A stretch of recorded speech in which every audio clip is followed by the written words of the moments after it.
नमस्कार, स्वागत है आपका सीएम 24 में। टीवी 24 का मध्य प्रदेश के मुख्यमंत्री डॉक्टर मोहन यादव की गतिविधियों का एक जीवंत और अनोखा बुलेटिन। हर 24 घंटे की धड़कन सीधे आपके घर तक। यहाँ हम देखते हैं उनके विजन, विकसित मध्य प्रदेश, मिशन टेक्नोलॉजी से समृद्ध राज्य और उन योजनाओं का सफर जो करोड़ों जिंदगियों में नई उम्मीदें जगा रही है। रियल टाइम अपडेट्स, ज़मीनी पहल और जनता के बीच पहुंचते फैसले, यही है सीएम 24 की असली पहचान। सीएम 24, जहां हर घंटा बनता है इतिहास। आज मुख्यमंत्री डॉक्टर मोहन यादव का दिन लोकतंत्र सेनानियों के सम्मान, खिलाड़ियों के उत्साहवर्धन और राष्ट्र विभूतियों को नमन के नाम रहा। जन कल्याण, सम्मान और प्रेरणा से जुड़े कई महत्वपूर्ण फैसले लिए गए। आज का ये कार्यक्रम सच में हम सब के लिए कई कारणों से अत्यंत महत्व का है और आज के उस दौर से तुलना करते हुए हमारे माननीय कप्तान सिंह जी भाई साहब, माननीय महेंद्र सिंह जी भाई साहब, माननीय कैलाश सोनी जी और सबके साथ आजकल तो जो पिक्चर के माध्यम से उस दौर को जिंदा किया है। सच में अग्रवाल जी, आपको मैं बधाई देना चाहता हूं। जोरदार अभिनंदन करो नरेंद्र अग्रवाल जी का भी। 1947 का आज़ादी का दौर और उस समय के होने वाले अत्याचारों को देश भूला भी नहीं था और दोबारा उसी प्रकार के माहौल में उससे बढ़कर के बर्बरतापूर्वक अत्याचार करते हुए अहंकार की सीमाओं के बाहर जाकर के, अगर हमने इस पूरे मंच के लिए एक बार जोरदार अभिनंदन, माननीय कैलाश जी, कप्तान सिंह जी भाई साहब को तो मैंने नाम लिया ही, माननीय हमारे डिप्टी सीएम साहब मंत्री कृष्णा गौड़ जी, माननीय रामेश्वर जी, भगवान दास सबनानी जी, माननीय माखन सिंह जी भाई साहब, उधर हमारा पूरा मंच, यहाँ से लेके वहाँ तक का सबका अभिनंदन और आपका सबका दोनों हाथ जोड़ के अभिनंदन करता हूँ, आपको प्रणाम करता हूँ। ये बात सही है। बीच में से तपन जी ने भी इस बात को जोड़ा, कप्तान सिंह जी भाई साहब ने भी कहा कि ये हमारे लोकतंत्र की लड़ाई दो अर्थों में कांग्रेस ने हमेशा रोकने का प्रयास किया। वो दोनों उदाहरण हमारे सबके सामने हैं। जब देश आज़ाद हुआ तो आज़ाद होने के बाद देश के लिए और भी उदाहरण सामने हैं जो हमारे आसपास आज़ाद हुए। वो जापान जैसा देश तो सेकंड वर्ल्ड वॉर में एक तरह से तबाह हो गया है। तो इजराइल जैसा देश हमारे से 1 साल बाद आज़ाद होता है। आज वो कहाँ है, हम कहाँ हैं। बाकी बातें लोकतंत्र के कार्य व्यवहार के, आचरण के, जिस प्रकार से वातावरण बनाने के, इंदिरा गांधी ये दूसरी पीढ़ी थी और दूसरी पीढ़ी के बाद तीसरी, तीसरी के बाद चौथी हम अपने आंखों से देख रहे हैं, 5वीं पीढ़ी तक। कांग्रेस ना तब सुधरी ना आज सुधरी। ये कांग्रेस का अतीत है, कांग्रेस का इतिहास। भोपाल के रविंद्र भवन में आयोजित लोकतंत्र सेनानी प्रादेशिक सम्मेलन में मुख्यमंत्री डॉक्टर मोहन यादव ने लोकतंत्र सेनानियों का पुष्प वर्षा कर स्वागत किया। दीप प्रज्वलित कर कार्यक्रम का शुभारंभ किया गया और लोकतंत्र की रक्षा में योगदान देने वाले सेनानियों का सम्मान किया गया। मुख्यमंत्री ने कहा कि लोकतंत्र की मजबूती में इन सेनानियों का योगदान हमेशा याद रखा जाएगा। जब हमसे कहा कि हमने तो अभी तक यहाँ कार्यक्रम किया, आपका क्या कहना, हमने कहा भाई साहब ये तो छोड़ो, आपको कहाँ कार्यक्रम करना, जहाँ कार्यक्रम करना, मैं आपके साथ सबसे पहले खड़ा हूँ। मुझे तो अच्छा लगेगा लोकतंत्र सेनानियों का कार्यक्रम करना, इससे अच्छी क्या बात। तो ये तीसरा साल भी हमारे बीच में है और मैं मान के चलता हूँ, आयु के मामले में तो मैं बोलूँगा नहीं, कप्तान सिंह जी भाई साहब ने कह ही दिया 95 का हिसाब, तो मैं क्या बताऊँ। हम तो शतायु की भी बात करते हैं। भगवान करे हमारे जितने लोकतंत्र सेनानी ये शतायु हो, और शतायु क्यों हो, हमारे लिए तो आत्मा परमात्मा ये जन्मों का क्रम सनातन संस्कृति के आधार पर देखते हैं। लेकिन आज के इस अवसर पर जिनका अभिनंदन हुआ उनको भी प्रणाम कर रहा हूँ। माननीय कप्तान सिंह जी भाई साहब, माननीय मेघराज जी, माननीय माखन सिंह जी, माननीय हमारे सारे के सारे जितने वरिष्ठ जन, उनके साथ जब आपने इस कार्यक्रम को करने की बात कही तो कुछ बातें और जोड़ी है। मैं आपकी इन सारी बातों से सहमत हूँ। आपने कहा कुछ अलग से हमारी घोषणा भी कर दो। आपने कहा कि तीर्थ यात्रा पे स्वतंत्रता सेनानियों को जाने के लिए, लोकतंत्र सेनानियों को एक ट्रेन तो हमने कहा एक स्पेशल ट्रेन कर देंगे, आप आराम से जहां आपको यात्रा करना है सरकार के माध्यम से आपकी यात्रा कराएंगे। इसमें क्या आपत्ति है? अरे हमारे लिए तो सौभाग्य की बात है। आपने रेस्ट हाउस, सर्किट हाउस में 2 दिन निःशुल्क रुकने की बात कही, निश्चित रूप से मैं रुकने के लिए व्यवस्था करने की घोषणा करता हूं। आप ताली वाली बजा करके बता सकते हैं। इसी के साथ साथ मुख्यमंत्री ने लोकतंत्र सेनानियों के लिए कई महत्वपूर्ण घोषणाएं भी की। स्पेशल ट्रेन से तीर्थ यात्रा, निःशुल्क इलाज, एयर एम्बुलेंस सुविधा, रेस्ट हाउस और सर्किट हाउस में मुफ्त ठहरने की व्यवस्था के साथ साथ सड़कों, पार्कों और शासकीय भवनों का नाम लोकतंत्र सेनानियों के नाम पर रखने का निर्णय भी लिया गया। आपने रेस्ट हाउस, सर्किट हाउस में 2 दिन निःशुल्क रुकने की बात कही, निश्चित रूप से मैं रुकने के लिए व्यवस्था करने की घोषणा करता हूं। आप ताली वाली बजा करके बता सकते हैं। इसी के साथ साथ हमारे लिए आपने कहा दिवंगत लोकतंत्र सेनानियों के बलिदान को याद रखे, इसलिए लोकतंत्र सेनानियों के योगदान के शिलालेख उनके निवास क्षेत्र के आसपास लगाने के भवन, पार्क या मार्ग का नाम रखने के लिए मैं सहमत हूं। आप बताते जाना, उनके नाम पर हम करने के लिए पूरा हमारी तरफ से सहमति है कि वो होना चाहिए। स्वतंत्रता संग्राम सेनानियों, लोकतंत्र सेनानियों के इलाज के लिए सीमा की भुगतान राशि के अपने लिमिट की बात है, तो इसमें क्या तकलीफ है? बिल्कुल हम आपका पूरी चिंता करेंगे। जो खर्चा लगेगा सरकार देने के लिए तैयार रहेगी, इसमें कोई मना नहीं। बल्कि एक बात इसमें छोड़ दी, मैं और जोड़ देता हूं।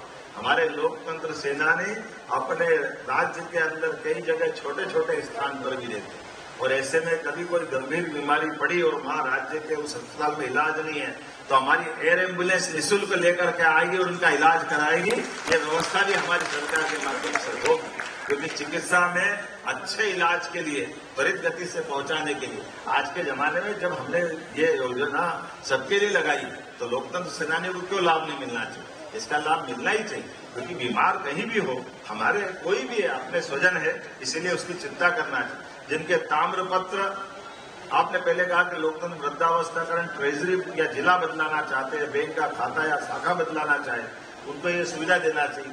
इसमें कोई दिक्कत नहीं, बिल्कुल दी जाएगी। जोरदार ताली बजाओ। आपने जो मांगा ये सब दे देंगे। आपने कहा जिनके ताम्रपत्र अभी तक नहीं मिले, कलेक्टर को आवेदन दे दे, उनको ताम्रपत्र दिया जाएगा।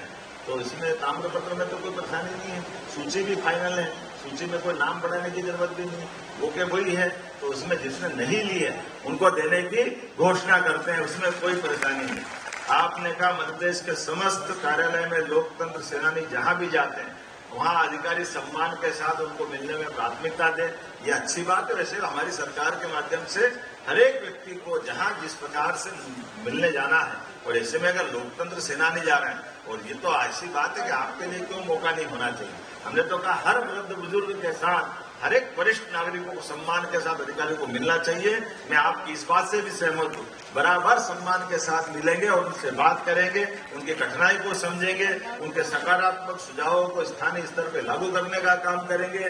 और खास करके ये बात सही है, हमारे अपने जीवन काल में आज ये वाकई बड़ा दिन है, जिसके आधार पर हम अपने कांग्रेस के उस चरित्र को देखते हैं। जब एक तरफ वो लाल किताब बताकर संविधान की बात करते हैं, लेकिन संविधान का सबसे ज्यादा दुरुपयोग किसी ने किया है, तो आजादी के बाद कांग्रेस और उनकी 5 पीढ़ी तक ने किया। वो किस मुंह से कहेंगे कि हम लोकतंत्र की बात करते, संविधान की बात करते? कांग्रेस ने हमेशा इस देश के साथ एक परिवार को आगे बढ़ाते हुए से सब लोगों को अपने ताकत के भरोसे से दबाने का काम किया है। लेकिन मैं आज जिनके सामने बैठा हूं, उन्होंने वापस आजादी की मशाल दूसरे रूप में जला करके आज दुनिया के सामने भारत का मान सम्मान बढ़ाते हुए, सच में कहा महेंद्र सिंह जी भाई साहब ने कि आज हम अपनी आर्थिक ताकत बने। बताओ कहां आपको कितना लंबा टाइम मिला और कहां मोदी जी को 10-12 साल का समय मिला, लेकिन इस 10-12 साल में कितना प्रकार से काम किया। और ये वाकई आपके सबके संघर्ष का परिणाम है। एक स्वयंसेवक आज शाखा से निकल करके अपने काम करते करते जिस प्रकार से काम जो मिल जाए उसको श्रेष्ठता के साथ करते हैं, इसी का परिणाम है। ये संघ का शताब्दी वर्ष भी है और हम सबको गर्व है कि हाँ, हम डॉक्टर हेडगेवार की 1925 से बाद की यात्रा चलने वाले उस विशाल परिवार का हिस्सा है। जो मुख्यमंत्री निवास में आयोजित सम्मान समारोह में अंतर्राष्ट्रीय प्रतियोगिताओं में पदक जीतकर प्रदेश का गौरव बढ़ाने वाले खिलाड़ियों का सम्मान किया गया। मुख्यमंत्री ने खिलाड़ियों को शुभकामनाएं देते हुए कहा कि सरकार खेल प्रतिभाओं को हर संभव सहयोग दे रही है ताकि मध्य प्रदेश राष्ट्रीय और अंतर्राष्ट्रीय स्तर पर नई उपलब्धियां हासिल करता रहे। महान समाज सुधारक राजश्री छत्रपति शाहू जी महाराज की जयंती पर मुख्यमंत्री ने उन्हें श्रद्धा पूर्वक नमन किया। उन्होंने कहा कि शिक्षा, सामाजिक न्याय और समान अवसरों के लिए शाहू जी महाराज का योगदान आज भी समाज के लिए प्रेरणादायक है और उनकी विचारधारा नई पीढ़ी का मार्गदर्शन करती रहेगी। परमवीर चक्र विजेता सेकंड लेफ्टिनेंट रामा राघोबा राणे की जयंती पर मुख्यमंत्री ने उन्हें श्रद्धांजलि अर्पित की। उन्होंने कहा कि देश की रक्षा के लिए उनका साहस, समर्पण और बलिदान हर भारतीय के लिए प्रेरणा का स्रोत है और आने वाली पीढ़ियों को राष्ट्र सेवा का संदेश देता रहेगा। वंदे मातरम के रचयिता और महान साहित्यकार बंकिम चंद्र चट्टोपाध्याय की जयंती पर मुख्यमंत्री ने उन्हें नमन किया। उन्होंने कहा कि उनकी रचनाओं ने देशभक्ति, आत्मसम्मान और राष्ट्रीय चेतना को नई दिशा दी। उनकी साहित्यिक विरासत आज भी देशवासियों के लिए प्रेरणा का स्रोत बनी हुई है। इसलिए लोकतंत्र सेनानियों के योगदान के शिलालेख उनके निवास क्षेत्र के आसपास लगाने के भवन, पार्क या मार्ग का नाम रखने के लिए मैं सहमत हूं। आप बताते जाना, उनके नाम पर हम करने के लिए पूरा हमारी तरफ से सहमति है कि वो होना चाहिए। स्वतंत्रता संग्राम सेनानियों, लोकतंत्र सेनानियों के इलाज के लिए सीमा की भुगतान राशि के आपने लिमिट की बात कही, तो इसमें क्या तकलीफ है? बिल्कुल हम आपका पूरी चिंता करेंगे। जो खर्चा लगेगा सरकार देने के लिए तैयार रहेगी, इसमें कोई मना नहीं। बल्कि एक बात इसमें छोड़ दी, मैं और जोड़ देता हूँ। हमारे लोकतंत्र सेनानी अपने राज्य के अंदर कई जगह छोटे छोटे स्थान पर भी रहते हैं और ऐसे में कभी कोई गंभीर बीमारी पड़ी और वहाँ राज्य के उस अस्पताल में इलाज नहीं है तो हमारी एयर एम्बुलेंस निःशुल्क लेकर के आएगी और उनका इलाज कराएगी। ये व्यवस्था भी हमारी सरकार के माध्यम से होगी, क्योंकि चिकित्सा में अच्छे इलाज के लिए, त्वरित गति से पहुंचाने के लिए आज के ज़माने में जब हमने ये योजना सबके लिए लगाई है तो लोकतंत्र सेनानियों को क्यों लाभ नहीं मिलना चाहिए? इसका लाभ मिलना ही चाहिए, क्योंकि बीमार कहीं भी हो, हमारे कोई भी है, अपने स्वजन है, इसीलिए उसकी चिंता करना चाहिए। जिनके ताम्रपत्र, आपने पहले कहा कि लोकतंत्र वृद्धावस्थाकरण ट्रेजरी या जिला बदलाना चाहते हैं, बैंक का खाता या शाखा बदलाना चाहते, उनको ये सुविधा देना चाहिए, तो इसमें कोई दिक्कत नहीं, बिल्कुल दी जाएगी। जोरदार ताली बजाओ। आपने जो मांगा ये सब दे देंगे। आपने कहा जिनके ताम्रपत्र अभी तक नहीं मिले हैं, कलेक्टर को आवेदन दे दे, उनको ताम्रपत्र दिया जाएगा। तो इसमें ताम्रपत्र में तो कोई परेशानी नहीं है, सूची भी फाइनल है, सूची में कोई नाम बढ़ाने की जरूरत भी नहीं, वो के वही है। तो उसमें जिसने नहीं ली है उनको देने की घोषणा करते हैं, उसमें कोई परेशानी नहीं। आपने कहा मध्य प्रदेश के समस्त कार्यालय में लोकतंत्र सेनानी जहां भी जाते हैं वहां अधिकारी सम्मान के साथ उनको मिलने में प्राथमिकता दे। ये अच्छी बात है। वैसे हमारी सरकार के माध्यम से हर एक व्यक्ति को जहां जिस प्रकार से मिलने जाना है, और ऐसे में अगर लोकतंत्र सेनानी जा रहे हैं, और ये तो ऐसी बात है कि आपके लिए क्यों मौका नहीं होना चाहिए। हमने तो कहा हर वृद्ध बुजुर्ग के साथ हर एक वरिष्ठ नागरिकों को सम्मान के साथ अधिकारियों को मिलना चाहिए। मैं आपकी इस बात से भी सहमत हूं, बराबर सम्मान के साथ मिलेंगे और उनसे बात करेंगे, उनकी कठिनाई को समझेंगे, उनके सकारात्मक सुझावों को स्थानीय स्तर पर लागू करने का काम करेंगे। और खास करके ये बात सही है, हमारे अपने जीवन काल में आज ये वाकई बड़ा दिन है जिसके आधार पर हम अपने कांग्रेस के उस चरित्र को देखते हैं, जब एक तरफ वो लाल किताब बताकर संविधान की बात करते हैं, लेकिन संविधान का सबसे ज्यादा दुरुपयोग किसी ने किया है तो आजादी के बाद कांग्रेस और उनकी 5 पीढ़ी तक ने किया। वो किस मुंह से कहेंगे कि हम लोकतंत्र की बात करते, संविधान की बात करते?